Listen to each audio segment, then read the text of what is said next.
What is up, Packers fans? Happy Saturday. Welcome into an all-new episode of the Pack a Day podcast. I'm your host, Andy Herman. You can follow me on Twitter at Andy Herman NFL. Appreciate you guys checking out the show today. Always appreciate the opportunity to talk Packers with you. If you're here for the first time, make sure to like, subscribe, comment, give those 5-star reviews. But more importantly, just thanks for being here. We've got a lot to get to today. Our main topic is going to be which Packers have shown the most progress in 2025 and which ones have maybe regressed in 2025. We'll get to that in just a moment. Before we get there, we do have some news and notes. Also want to shout out Blake Anderson and David De Bruyne for signing up to become brand new Pack a Day podcast YouTube members. If you haven't checked out those memberships yet, make sure to do so. We did have a couple of transactions on Friday that I want to go over as well. Devontae Wyatt officially placed on IR, which opened up that roster spot for Jaden Reed, right? Not so fast. In comes defensive tackle Quinton Bohanna. And if you are not familiar with Quinton Bohanna, let me just tell you, this is some serious beef being added to the Packers defensive line. 6'4", okay. 355 pounds of Quinton Bohanna is now a Green Bay Packer. If you're looking for that Howard Green 2.0 opportunity to just echo 2010 again, maybe Quinton Bohanna can be this version of Howard Green.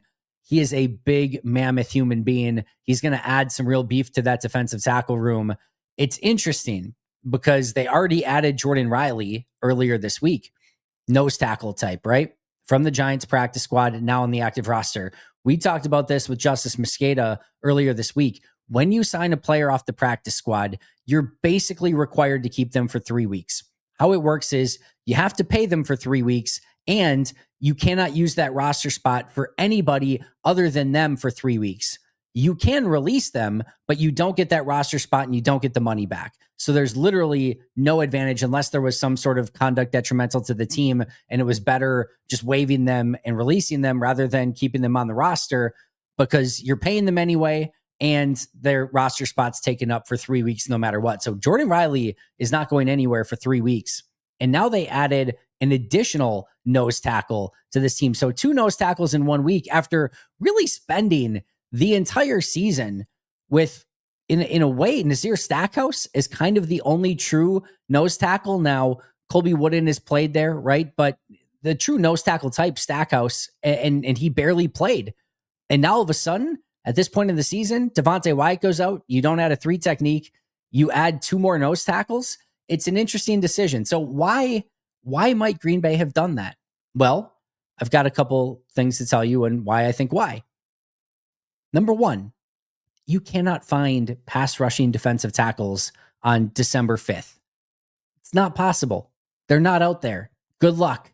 If they were out there, somebody would have picked them up already. If you have a good pass rushing defensive tackle, guess what? They are employed in the NFL already and on an active 53-man roster.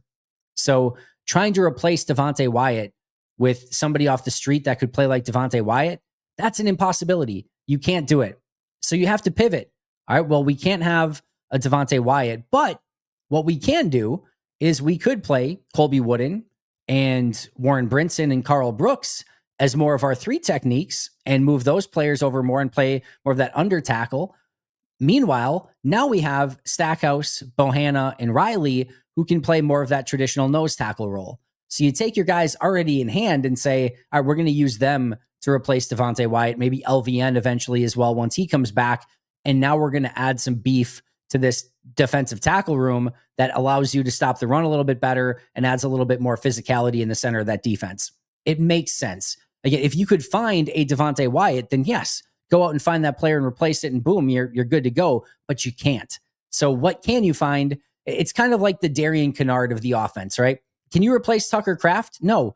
If you could, you would love to, but you can't replace a Tucker Kraft.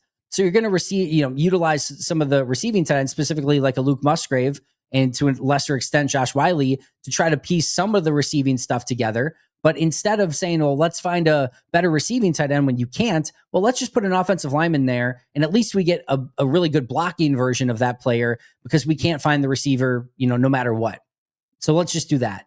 And it's a similar thing on the defensive line of we can't find the pass rusher that Devontae Wyatt is. So let's find a really great run stuffer, or at least somebody that projects as a run stuffer and plug them in there instead. And we get something out of it that way. So for that reason, it makes sense. The other thing is these next 4 weeks, the Bears are the second best rush offense in yards per game. The Broncos are 14th. The Bears are second again. And then the Ravens are fourth.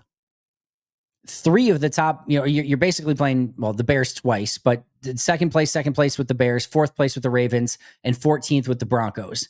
Those are some good run offenses, and potentially all of them could be in cold conditions, right? Or who knows what conditions you might get. Green Bay at home. You've got Denver on the road, Chicago on the road, Green Bay at home. There's no friendly confines of a dome anywhere mixed in there. These are 4 outdoor element weather games where running the football could be paramount.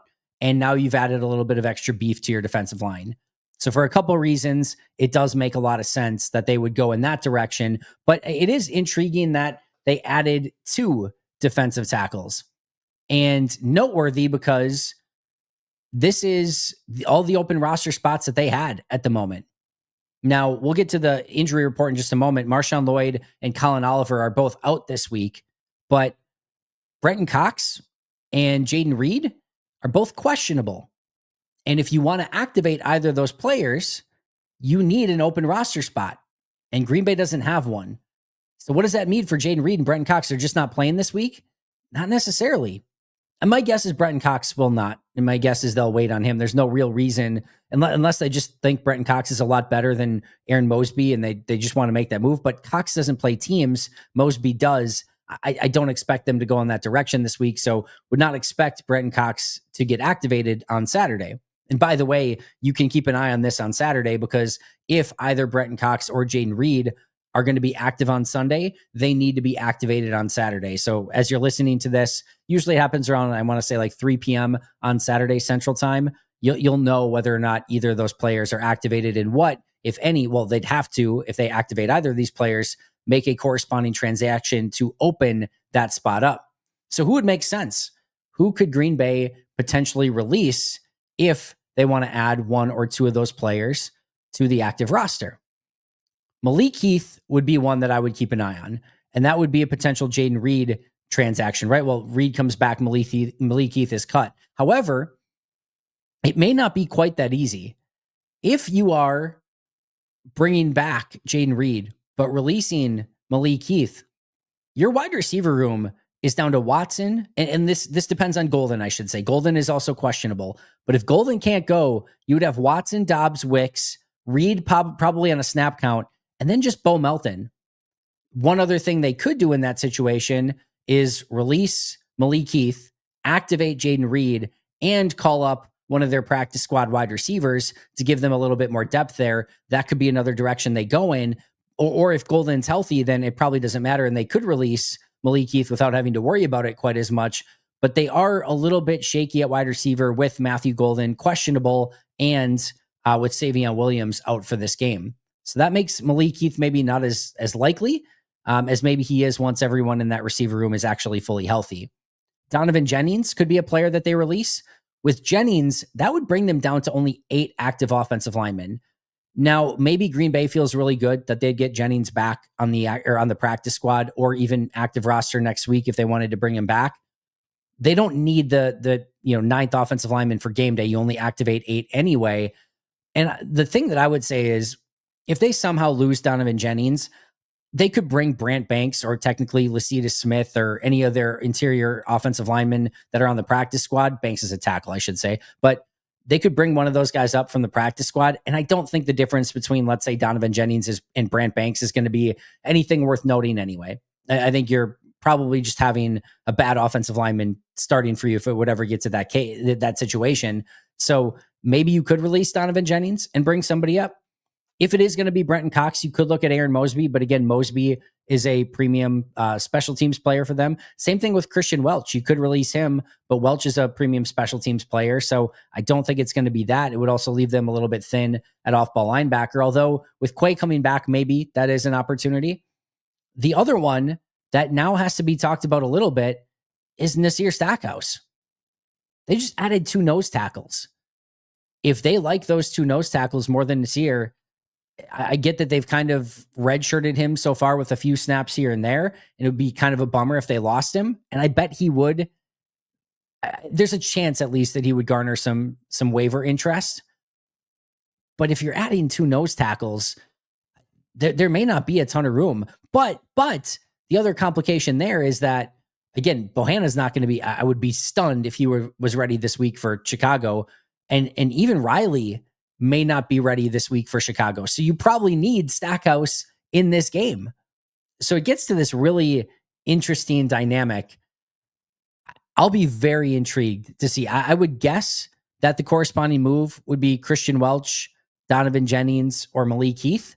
But it gets very, very interesting depending on who's available, who's not available, and those sorts of things. But if they do want either Jaden Reed or Brenton Cox or both, they will need to make corresponding transactions for both of those players. I guess one other possibility that I hadn't thought of until I'm kind of thinking of it now, and hopefully this isn't the case, putting LVN on IR would be one other way to open up a roster spot. Hopefully they don't feel like they need to do that, but if they feel like he's going to be out for 4 weeks, they could do that. I guess Savion Williams would be another one if they want to be extra sure that he gets that foot right and maybe just shut him down for 4 weeks. That could be another way to get Jaden Reed up as well. There's options, but it's a unique and interesting situation for Green Bay. And I'm going to be interested to see how Goody handles it, assuming that Jaden Reed is good to go for this game, which we would all love to see. Well, let's get to that injury report and what's on the horizon presented by Schreiber Horizon. For Green Bay in this game, there are 4 players who are out. Marshawn Lloyd and Colin Oliver, who are ramping up, right? They're not actually on the active roster right now, but they're not getting activated. They're officially out this week. Savion Williams and LVN, who we just talked about as well. All 4 of those players are not going to play. Devontae Wyatt was technically on that list as well, but now that he's on IR, we don't need to talk about it anymore. We know he's done for the year. Questionable players include Jaden Reed, Matthew Golden, Brenton Cox, Nate Hobbs, and Javon Bullard. We talked about wide receiver. If all of a sudden Golden and Reed cannot go and Savion Williams cannot go, you're very thin. You've got Watson, Dobbs, Wicks, Melton, and you'd definitely call up at least 1, maybe 2 wide receivers to the active roster in that situation. But hopefully either Reed or Golden can go. But those are 2 big time players to keep an eye on this weekend to see if they can go or not, and just give Green Bay a few more weapons on offense. They would have Malik Heath as well, assuming that they would not make a transaction there. So Watson, Dobbs, Wicks, Heath, and Melton would be the 5. So probably only need to call up 1 if Golden and Reed are not able to go. The other situation is the slot corner position. Nate Hobbs and Javon Bullard, both questionable. If both can't go, you're probably looking at some form of maybe even Kitano Ladapo or Zane Anderson in the big safety sort of slot role.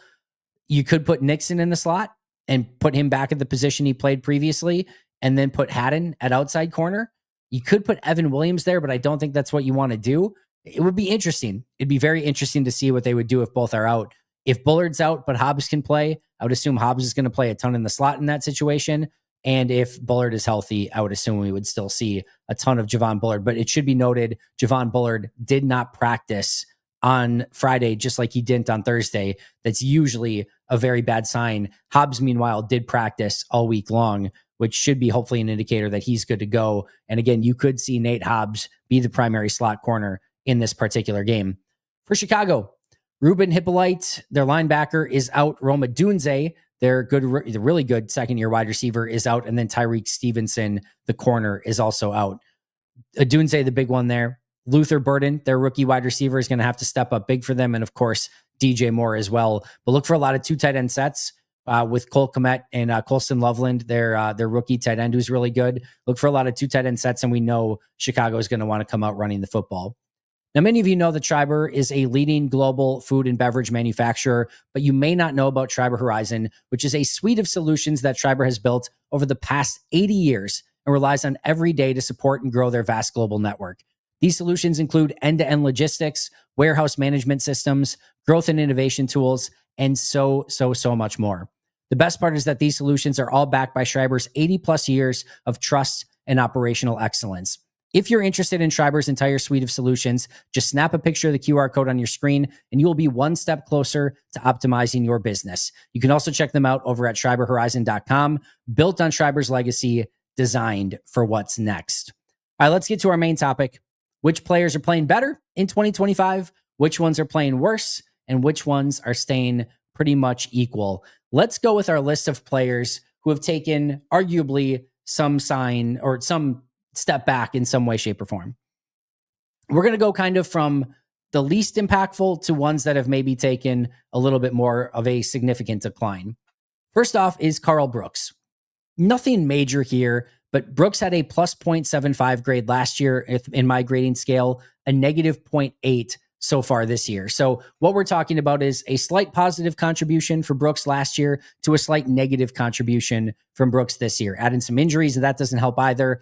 PFF had a 61.8 grade on him last year, a 56.7 grade on him this year. It's not anything all that different, but year 3, Karl Brooks, there were a lot of flashes in his rookie year. I thought he plateaued a little bit in year 2. I thought there was a lot of hope and really some expectation in playing time for him in year 3 to potentially take that step and play at a different level. We haven't really seen that. The end of this season is going to be huge for Brooks as he tries to take over for Devonte Wyatt. That's a lot of responsibility. We'll see if Brooks is up to the task, but he's going to need to step up a little bit more than he has so far in his 3rd year in the league. This one's going to be the most controversial, and we'll talk about it first, and then I'll explain my thinking here. Carrington Valentine. I had him at a plus 0.55 a year ago, so I liked in general a slight positive what he did. I've been at a negative 0.8 so far this year. This is pretty much neutral to neutral. It's a slight step back in my grading, but it's pretty much exactly what you would get either way. Part of this is because he just came off a really bad week. If it wasn't, we would probably have him in the neutral category. PFF, meanwhile, had a 65.5 grade on him last year, very similar to how I graded him. 60 is their average, they're neutral. They have a 67 on him this year. So they have a little bit of an increase for Carrington Valentine. While my grades say a little bit negative, and while PFF say a little bit positive, I would actually lean a little bit more towards PFF. Mine is taking a little bit more into consideration. Not that PFF isn't, but I probably have graded him lower due to some of the tackling stuff. I think his coverage has been really good. I love the way that Carrington Valentine is playing. I do think he's playing more and taking a step with that. So it's in a decline for my grades overall. You could make an argument for neutral. You could make an argument for an improvement. Either way, it's pretty damn similar. And if I would actually have to argue, I'm actually arguing against my grades here. I think he's actually taken a little bit of a step, but still needs to clean up some of that tackling as we saw this past week against Detroit. Next up is Rasheed Walker. This is pretty damn close to even. I had a negative 1.6 grade on him last year. I had a negative 2.25 grade so far this year. He could easily get better than last year's grade still. He could easily drop a whole lot worse. PFF had him at a 68.7 last year, a 66.6 this year. So again, we're talking very, very similar grades. They noteworthy, have him as a slight positive. I have him as a kind of a slight negative. But I think the big thing here for Rasheed Walker, I was at least hopeful going into this year that Walker in a contract year would play his best football. I don't think we've seen that. And again, if anything, I think he's taken a step back, which is disappointing. But a lot of season left. This is a huge, kind of closing statement from Rasheed Walker as he gets ready for free agency of saying, hey, I'm a really good left tackle. Maybe he saved his best for last and can play some really good football down the stretch here. Next up is Luke Musgrave. I actually had a slight positive on Musgrave last year. No, he didn't play a ton with a plus 0.65, but a pretty decent negative on him so far this year with a negative 1.5. PFF actually has him improving. They had a really bad grade on him last year with a 47.1 and a little bit better this year and a 53.7. Either way, year 3, Luke Musgrave, a ton of opportunity now with Tucker Kraft out. I just haven't seen him take that step. It's been disappointing. He hasn't made a real impact. He did make that nice catch last week against Detroit, but outside of that, up and down as a blocker, not adding much as a receiver. Lots that we were hoping for based on the talent, the potential, the second round pick, just hasn't quite lived up to it. And again, I actually think he's taken a little bit of a step back this year as well. Aaron Banks. Remember, I did go back and grade all of Aaron Banks and Nate Hobbs and Micah Parsons from 2024. So I do have their grades, even though it was on a different team. Aaron Banks, I had a plus 2.25 grade on him in San Francisco a year ago. He's at a negative 0.1 so far this year, but he is trending in the right direction. In fact, I would tell you, if he continues to play the remainder of the season the way that he has the last month or so, he's going to be pretty dang close to the plus 2.25. But he has to go out and do that. Last year he was in the positive. This year, through multiple games, he's in the negative. So that's still a difference. PFF agrees that a 65.4 grade on him, which is very similar to the grade I had, and a 58.3, which is very similar to the grade I have on him so far this year. So we both think that there's been a little bit of a step back with Banks from where he was last year in San Fran to where he is right now in Green Bay, but trending in the right direction. Sean Ryan. I actually really liked Sean Ryan's tape a year ago, but it was very volatile. Some really good games, some really bad games. And even within a game, you would get quarters or plays that would look awesome and quarters or plays that would look terrible. But it came out in the wash really well in a positive grade overall with a plus 2.75, negative 0.5 so far this year for Sean Ryan. Not brutal, not terrible, but definitely a step back. PFF is similar. They had a 61.3 last year, a 57.2 this year. So again, a bit of a step back. Again, contract year for Sean Ryan. Was hoping for the best, was expecting more. We haven't seen it, but he did have his best game of the season last week against Detroit. So hopefully that is a sign of things to come for Sean Ryan. Zach Tom, small step back here. Well, it depends on how you want to look at it. I had a really good grade on him last year, plus 5.25, only a plus 1.2 so far this year. I do think the injuries earlier in the year really affected him, which is why we saw, I thought, more neutral level Zach Tom earlier in the year rather than the usual positive Zach Tom we see over and over and over again. If he finishes strong, and he has been playing better as of late, I do think you could see him get at least closer to that plus 5.25 mark, but the onus is on him to show that. PFF has a small downgrade as well, but has him graded a little bit better. 85.8 last year, 82.5 this year. Either way, I would say a small decrease for Zach Tom overall, in large part due to the injuries earlier in the season. Xavier McKinney, plus 6.60 a year ago, plus 2.10 so far this year. PFF very much in lockstep here. 84.7 a year ago, 75.2 so far this year. The big noteworthy thing here is Xavier McKinney is still playing really good football, both per my grades and per PFF's grades. But it hasn't been nearly as impactful as it was a year ago, in large part due to teams just staying away from him, not putting the ball in his direction. That's noteworthy. That adds value in and of itself. But when you don't get the opportunity to make the plays like you did a year ago, it's tough to have as good of a grade because you're not making as many plays. He's still playing really good football. But, and honestly, we're, 2 or 3 really good games from Xavier McKinney away from him being really, really close to that 6.6 as well. We'll see if he can do it. But he's, either way, again, playing really good football. Nate Hobbs. Last year, I had him graded, again, when I went back and graded his time with the Raiders last year, plus 1.5. In very minimal playing time this year, I have a negative 1.85, which is really bad on a per play basis. PFF was a little bit more kind this year. They had a 61.4 last year, a 56.8 this year. To me, that's a very generous grade for Nate Hobbs based on his play so far this year. But either way, I have a pretty significant decline. Even PFF has him down about 5 points from where he was a season ago. Romeo Doubs. PFF's not as harsh here. They had a 65.7 grade last year, a 62 so far this year. It's another one. Contract year, was hoping for the best. I actually think Doubs is low-key been in a little bit of a slump in the last 3 to 4 weeks. Has not quite been himself. I had a plus 3.55 grade on him last year. Negative 0.5 so far this year. The fumble last week didn't help. He's had some drops. He's had some issues with separating from coverage. And he has not been a great blocker, which is something that has been a little bit of an issue for him as well. But I actually have a negative grade so far in Romeo. Now, PFF, more kind. They have a pretty solid, grade on him, 67.1, but still 2.6 points down from where it was a season ago. Hey, friends, it's time to get our sleeper picks in for this huge game between Green Bay and Chicago.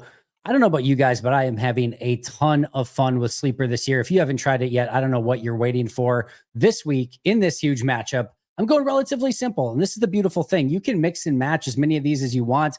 I'm going with as little as 2 in this game. You could go, way more than that and mix it up. And there's a lot of different ways that you can get your sleeper picks on. But this week, I'm going Jordan Love, more than 212.5 passing yards.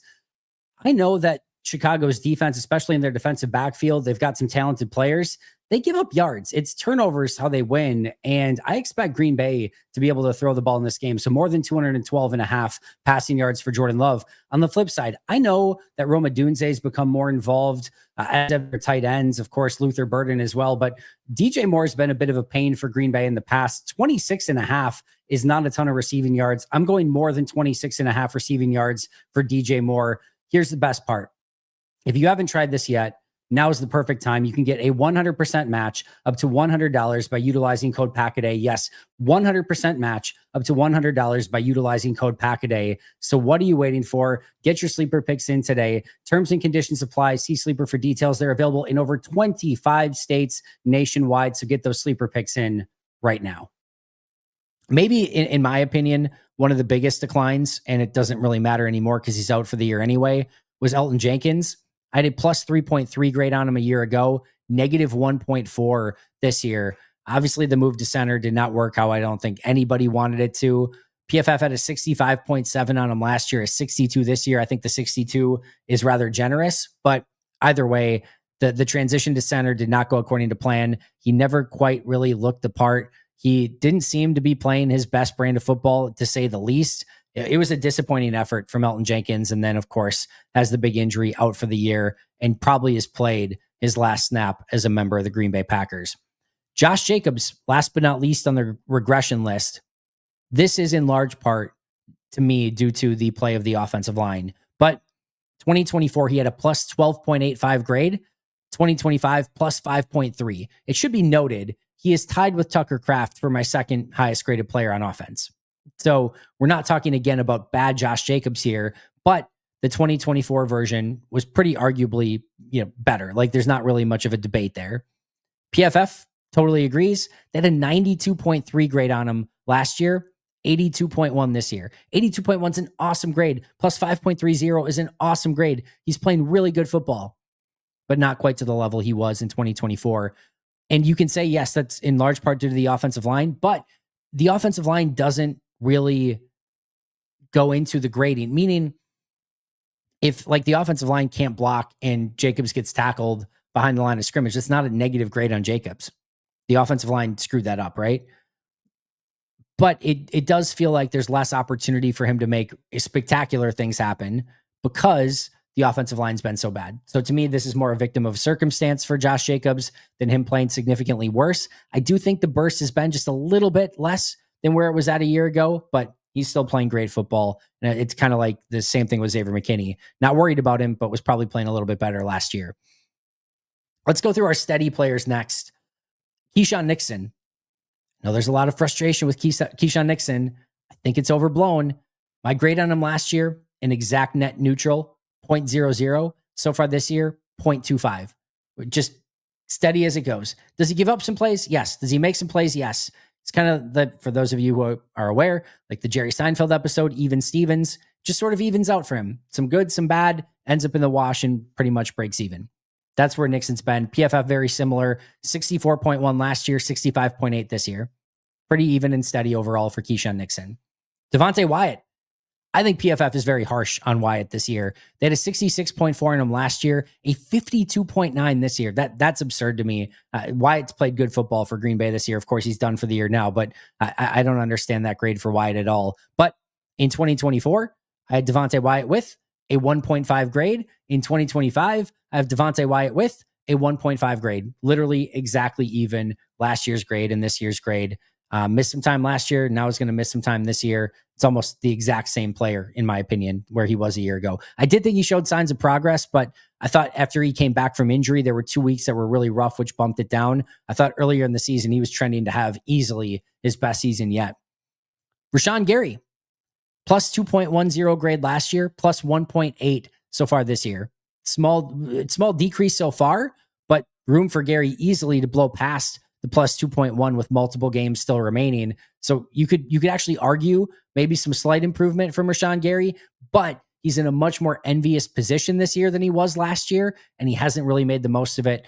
PFF tends to agree. They actually put him a little bit more in the negative category, had a 73.0 grade last year, only a 68.2 so far this year. I think we all wanted a little bit more from Gary. This is the nuance that we've talked about on numerous occasions. He's playing good football. He really is, just not to the level that Green Bay really needs him to based on expectations, his draft pick status, his contract, etc. You're just hoping for a little bit more, especially on the opposite end of Micah Parsons. Edgerrin Cooper's the last one. PFF a little bit more harsh here. They had an 85.6 grade on him last year, a 74.8 this year. So they have him taking a pretty significant step back. I've got him pretty equal so far, plus 4.75 last year, plus 3.95 this year. Yes, that's a decrease, but he's trending to get past where he was a year ago for me. I think the big plays last year were more splashy, but I think he's playing better, more well-rounded football in 2025. Jeff Hafley said something similar a few weeks ago. I think he's playing well, but I think in the end, last year was more volatile, big plays and some really bad plays. This year, just good, steady, sound, solid football over and over and over again. I appreciate the brand of football that he's playing. And to me, he's still playing really well. Just asked to do things a little bit different this year because of Micah and because they need him on that second level to make plays. All right, let's get to the fun ones. Players that have stepped up and improved in 2025. We're going to go from maybe the least to the most. It's not in a perfect order, but Colby Wooden. If you look at Colby Wooden and the grades, it's not going to look like anything significant. Negative 0.8 last year was my grade on him. Negative 0.25 so far this year. But what you really have to understand is he has played a ton more snaps this year. So he has garnered a ton more responsibility in this defense. And he's still slightly at least improved his grade so far. And to me, that's a really good sign for Colby Wooden. And I think he's put in a lot of really tough and good work. And I think he's shown a ton of improvement just to be able to be in the role that he's in right now. PFF is in that camp as well. In fact, they have him much more aggressively graded in a better way. 50.0 a year ago, 60.5 so far this year. So no matter what way you slice it, a good step for Colby Wooden from 2024, where really was an afterthought to really being the number one defensive tackle on the team right now. Christian Watson, in a lot of playing time last year up until the injury, plus 3.4 grade. In just a few games back, coming off an ACL and MCL, plus 2.4 already. If he finishes strong, he will easily surpass that number in fewer snaps. And if he would have been healthy all year playing this way, which I know is always the big caveat with Christian, but we're looking at a monster grade for him. PFF agrees, 70.0 grade last year, 84.6 so far this year. A big step for Christian. He looks like the best version of himself. He came back at exactly the right time with Tucker Kraft going down. He's been huge. He's been huge, and he continues to play, I think, his best football of his career. Isaiah McDuffie. I liked McDuffie last year, I think, more than maybe anybody. I had a plus 1.0 grade on him. And this year, I like him even more, plus 2.35. I thought the move that Goody made a ton of sense. It looks even better now. But check out this improvement from PFF. PFF last year had a 55.3 grade on him. They have an 80.0 so far this year. McDuffie's played great ball. Really impressed with what he's been able to do filling in for Quay Walker, and has really solidified himself as the third linebacker on the team. And I don't think he's actually pushing Quay Walker, but he's playing great, and he certainly deserves to be out on the field right now. Javon Bullard. I, again, was probably higher on just about anybody for what Javon Bullard put on tape last year. I know there was some struggles. I really do. But I had a plus 0.55. And I thought people were way going overboard in the Javon Bullard was a bust and he couldn't play and what a wasted draft pick. This season is exactly what I saw coming. I have a plus 2.15 grade on him so far this year. He continues to get better. Hopefully he can play this week. But PFF didn't like him as much last year. 54.2, a 67.9 grade on him so far this year. So a pretty significant increase on their end as well. Next up, Kingsley Enagbare, who was coming back from that injury last year. Negative 1.85 grade last year, plus 0.75 grade on him this year. So a good jump there. PFF in the same boat, 56.8 last year, 64.3 so far this year. Quay Walker, negative 2.2 grade for Quay. And remember, famously, I was ready to give up on Quay midway through the season. I'm just like, I think I'm done with the Quay Walker experience. And then he went on to play really well the rest of the year. And he's carried that over into 2025. Again, negative 2.2 grade on Quay last year, plus 0.9, not world beating, but good solid grade for Quay. And you might say, Andy, you just said you've got McDuffie at a plus 2.35. You've got Quay at a plus 0.9. Shouldn't you play McDuffie? I understand it. I get it. I'm still not the biggest Quay guy in the world, but I think he's made a lot of. I think he's really advanced. I think he's playing a lot better. I think he's playing the best football of his career, and that athleticism does matter. It really, really does. So to me, it's Quay, but McDuffie's played great, but Quay is playing really good football too, and I think you could probably not go wrong with either. But I'm interested to see what Quay looks like. I do think the offseason discussion is more interesting than it ever was because it does look like Hopper's ready to play as well. So it's interesting. It's very interesting. But negative 2.2 last year for Quay, plus 0.9 so far this year. PFF disagrees a little bit. They had a 57.2 last year, only a 55.3 this year. So they actually think Quay got worse. I know we've talked to Mike Wall about it. Mike thinks Quay's got a lot better. This is why this stuff is very much in the eye of the beholder sometimes. But to me personally, I think Quay's taken a pretty significant step when in there so far this year. Tucker Kraft, I know it's sad to talk about, but it's interesting because he had I was so high on Tucker Kraft, as you guys know, last year, plus 5.55 grade. He had a plus 5.3 so far this year, but if he would have stayed healthy, I think he would have ended up around 10, maybe more, 12. He was trending in an unbelievable direction as really an all-pro caliber tight end, just the worst, suckiest, stupidest injury ever. And, he was great, and he was going to continue to improve, in my opinion. PFF had a dumb grade on him last year. They had a 67.8. That was stupid. He was playing so much better than that. Even this year, they have a 78.1 on him, which I think is dumb. He's playing so much better than that. But still, they have about almost an 11-point increase on Tucker Kraft from last year to this year. Last three aren't going to surprise anybody. Evan Williams, and I loved Evan last year, plus 1.8. I love him even more this year, plus 4.65 with a lot of time left. PFF, they have a more neutral. 72.3 last year, 72.7 this year. I don't care. Evan's been better. He's been phenomenal. I'm glad he's getting his flowers. He should have last year. He was playing really good last year as well, but he's taken a significant step. I love watching him play. One of the more fun young players on this entire team. The penultimate one, Micah Parsons. It's not huge. He had a 90.0 grade from PFF last year, 91.9 this year. I did go back and grade him, remember, though, plus 8.55 grade. I gave him in Dallas last year. He's already at plus 11 so far this year for Green Bay. Again, as good as we could have hoped Micah to be, he's been that and way more. He's been unbelievable, and really excited to see how he finishes out this season. And if he does, he could get to like plus 18. He really could. That's the way he's playing right now. Wouldn't stun me one way or the other. That's a pretty significant step, even though he was playing great last year in Dallas as well. And then last but not least, the one, the only, Jordan Love. A lot of this is due to injury last year. Let's state the obvious. But in 2024, plus 7.00 grade. He was good.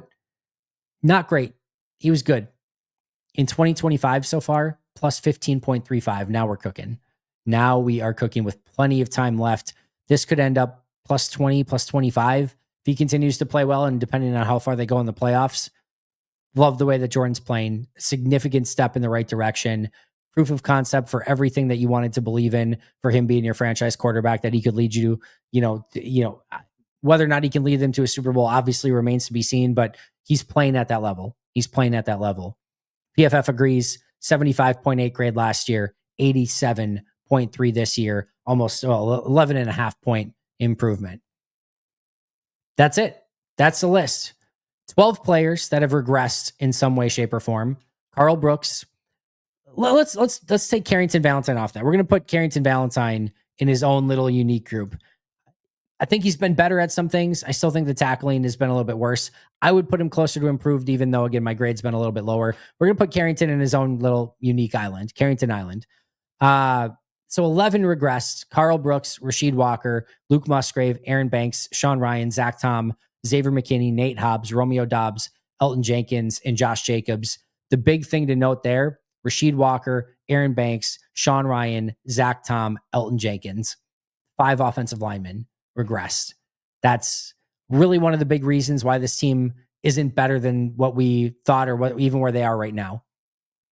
5 regressions along the offensive line, and now, of course, Elton out for the year. That to me has been the big story of why the offense hasn't even been more potent, why this team hasn't even been better. 4 players that have been pretty steady: Keyshawn Nixon, Devontae Wyatt, Rashawn Gary, and Edgerrin Cooper. And then 10 who've shown some form of improvement: Colby Wooden, Christian Watson, Isaiah McDuffie, Javon Bullard, Kingsley Enagbare, Quay Walker, Tucker Kraft, Evan Williams, Micah Parsons, and of course, Jordan Love. That's all I got for you guys today. Thank you so much for joining me. Always, always, always appreciate it. We'll be back here later today. Mike Wall will be back, I should say, with his full film breakdown of the Chicago Bears. Make sure to check those out. If you want to be a smarter, better fan, check out the episodes with Mike Wall where he does the film breakdowns. You're going to get a lot of information from those. Pre-game show from me on Sunday, live pre-game show from me, or I think early on Sunday, and then live post-game show probably about an hour and a half after the game is over. Once I finish up the press conferences and get back home, go live as soon as I can. I'll see you guys then. Shout out to our All-Pro and Hall of Fame members, PJ Wynn, John Wild, Brandon Paletta, Boom Handle, Donald Lee, Lori Lord, Baby QB, David McCluskey, Donald Decker, Alex Hwang, Peter Ataka, Jay Zimmerman, B. Brown, Puerto Rican Packer, Dan Gassford, SoCal Pack, Chris Rager, Izzy Roberts, Ian Ewing, Willie Winkle-Stinkle, The Gable Storm Pack Attack Cast, Chris Weish, Craig, John D. Metropolis, Hayden Radomski, Devin Lane, Alexander Newell, Bill Reinhart, Richard Morales, Les Nino, Beast Bumblebee, Benjamin Sargent, Christian Bradley, Steve Bates, John Mark Lydell, and Nemo. See you guys soon, but until next time, and as always, go Pack Go.